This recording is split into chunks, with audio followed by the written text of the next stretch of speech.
진중권 교수가 원희룡 후보를 재차 맹비난하고 나섰다. 진 교수는 희룡아 잔머리 굴리지 말고 그냥 죽을 죄를 지었다고 하고 끝내라며 다음과 같이 말했다. 원희룡 왈, 한동훈, 김건희 중 하나가 거짓말하고 있다. 그러면서 문자를 까라고 하네요. 코미디하냐? 그건 폭로한 쪽에서 까는 거지 폭로당한 쪽에서 까는 경우도 있냐? 이걸 보면 원희룡 본인도 문자 원문을 보지 못하거나 원문을 갖고 있지 않거나 갖고 있더라도 파편적으로 갖고 있는 경우로 보이는데, 아무튼 한동훈 잡겠다고 감히 김건희 여사까지 거짓말쟁이 후보로 간주해버리는 저 파격과 용기가 아주 깊은 인상을 남기네요. 아무리 그래도 그렇지 사람이 어떻게 저 하나 살겠다고 한나라 영부인까지 수렁으로 끌어들이냐. 이분들이 선을 넘어도 한참을 넘었네요. 진중권 교수는 원희룡 후보를 향해 한심한 인간들이라며 김건희 여사 문자 공개는 그냥 넘길 일이 아니라며 반드시 진상을 규명해야 한다고 말했다. 이 사건 진상 규명해야 합니다. 도대체 6개월 전 문자 얘기는 어디서 주워들었을까? 두 가지 가능성이 있습니다. 첫째, 김건희 여사에게 직접 전해들었을 가능성. 둘째, 굳이 누구라고 특정하지 않아도 알만한 사람은 다 아는 그분을 통해 들었을 가능성. 희룡아, 어느 쪽이니?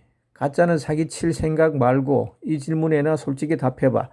사건의 발원지가 어느 쪽이냐에 따라 내 대응도 180도 달라질 수밖에 없으니 희룡아, 잔머리 굴리지 말고 그냥 죽을 죄를 지었다고 하고 끝내라. 한심한 인간들, 너희들이 지금 이 짓 하고 있을 때니?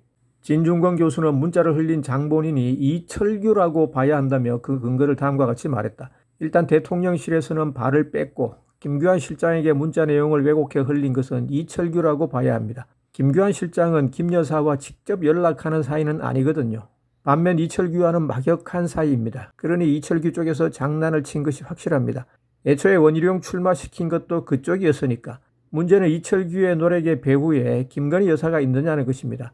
이게 어떤 식으로든 이철규 쪽으로 넘어가 원희룡 캠프에 전달된 것인데, 여기서 요점은 김 여사가 이철규에게 문자를 넘겨준 방식과 의도겠지요. 김 여사가 이철규와 한 몸일까요? 아니면 김 여사를 이철규가 이용하고 있는 걸까요? 저는 아직은 후자일 가능성을 더 크게 봅니다. 전자라면 사태가 아주 심각해지지요. 여사님, 이철규 같은 사람 믿지 마세요. 보셨지요? 저런 사람들입니다.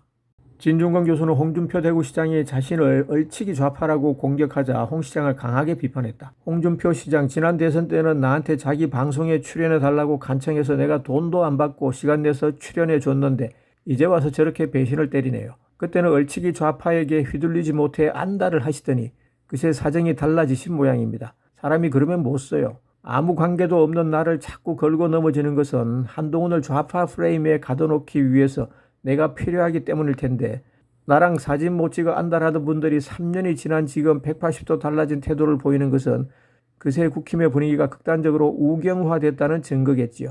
공교롭게도 홍준표, 원희룡, 나경원 모두 3년 전에는 저랑 엮이지 못해 안달이 났던 사람이라는 공통점이 있지요. 그런데 이제 와서 거짓말까지 해가며 저러는 것을 보면 괘씸하기도 하고 안쓰럽기도 합니다. 제 것이 아닌 걸 탐하려다 보니 사람들이 추해지는 거죠. 진중권 교수는 한동훈 사퇴 촉구를 친위 쿠데타에 비유하며 강하게 비판했다. 듣자하니 한동훈 사퇴 촉구 기자회견까지 하려고 했다지요. 그걸 보면 이번 소동이 처음부터 치밀하게 계획되었다는 것을 알 수 있죠. 민주화가 될 것 같은 상황에 처한 전두환 일당의 심경이랄까. 이번 사건은 결국 국힘에서 일어난 친위 쿠데타의 시도로 할 수 있습니다. 전두환은 성공했지만 이들은 성공하지 못할 겁니다. 왜?